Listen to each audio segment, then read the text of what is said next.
ടി.വി.എസിന് അറിയാം എങ്ങനെയാണ് മാർക്കറ്റ് ചെയ്യുന്നത് എന്നുള്ളത്. അതുകൊണ്ട് തന്നെയാണ് അവരുടെ ഏറ്റവും പുതിയ RR310 ഈ ഒരു രൂപത്തിൽ അവർ കൊണ്ടുവന്നിട്ടുള്ളത്. ഏറ്റവും ആദ്യത്തെ കാര്യം നോക്കുകയാണെന്നുണ്ടെങ്കിൽ നല്ല അട്രാക്റ്റീവ് ആയിട്ടുള്ള അല്ലെങ്കിൽ മാർക്കറ്റിങ്ങിലേക്ക് ഇപ്പോൾ ഒരു സാധാ ഒരു ആക്സസറി ആയിട്ട് പോലും ഒരു നോർമൽ ബൈക്കിലേക്ക് കൊണ്ടുവരേണ്ട ചില കാര്യങ്ങൾ അവരൊരു മെയിൻ പ്രൊഡക്റ്റ് ആയിട്ട് കൊണ്ടുവന്നിരിക്കുന്നത്. രണ്ട് കാര്യങ്ങളാണ് അങ്ങനെയുള്ളത്.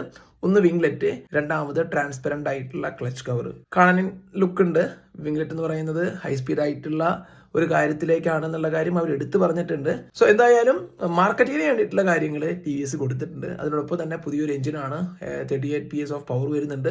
പ്രീവിയസ് ജനറേഷനായിട്ട് നോക്കുമ്പോൾ 11% ആണ് പവറിൽ ഇൻക്രീസ് വന്നിരിക്കുന്നത്. അതുപോലെ തന്നെ എയർ ഇൻടേക്ക് കൂടാനായിട്ട് ഒരു 13%ഓളം എയർ ബോക്സ് ഇൻക്രീസ് ചെയ്തിട്ടുണ്ട്. പിന്നെ 11%ഓളം ത്രോട്ടിൽ ബോഡി ഡയാമീറ്റർ ഇൻക്രീസ് ചെയ്തിട്ടുണ്ട്. പിസ്റ്റൺ എന്ന് പറയുന്നത് 10% ലൈറ്റർ ആയിട്ടുള്ള പിസ്റ്റൺ ആണ്. അങ്ങനെയുള്ള കുറെ കാര്യങ്ങൾ കൊടുത്തിട്ടുണ്ട്. അതിനോടൊപ്പം തന്നെ കുറച്ച് ഇൻട്രസ്റ്റിംഗ് ആയിട്ടുള്ള കാര്യങ്ങൾ എന്ന് പറയുന്നത് ക്രൂയിസ് കൺട്രോൾ വന്നിട്ടുണ്ട്, ടയർ പ്രഷറിംഗ് മോണിറ്റർ സിസ്റ്റം വന്നിട്ടുണ്ട്, പിന്നെ വന്നിരിക്കുന്നത് ബൈഡയറക്ഷണൽ ആയിട്ടുള്ള ക്വിക്ക് ഷിഫ്റ്റർ, പിന്നെ സ്റ്റെബിലിറ്റി കൺട്രോൾ. അങ്ങനെയുള്ള കുറച്ച് കാര്യങ്ങളൂടി കൊടുത്തിട്ടാണ് TVS ഏറ്റവും പുതിയ അപ്പാച്ചി RR310 കൊണ്ടുവന്നിരിക്കുന്നത്. മാർക്കറ്റിങ്ങിന് വേണ്ടിയിട്ടുള്ള കാര്യങ്ങളെല്ലാം കൊടുത്തിട്ടുണ്ട്. റിലയബിലിറ്റി, സർവീസ്, പെർഫോമൻസ്, ഈ 3 കാര്യങ്ങൾ നമുക്ക് അറിയണം. എന്തായാലും വെയിറ്റ് ചെയ്യാം. Thanks for watching. See you next video. Until then, ചാ.